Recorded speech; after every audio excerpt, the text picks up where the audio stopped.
So, nagdadasal na po ako para sa aming kaligtasan.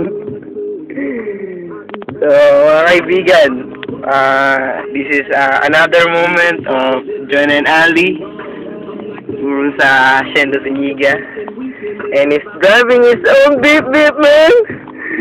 Come on, man! Nakakaingit po. Ang pinakauna sa George na nakapag-drive ng sariling kotse. Come on, man. At may sinasabi pa po ang salarin. Ito sa kanya to kotse. Kay Daddy O daw. Ito na po! We're off-road, man! Oh, come on! It's taking the speed! Oh, come on! Ako na, ingit-ingit pa naman ako mag-drive. Oo. So, hindi pa po kami nakakalayo eh. Pumapalo na po.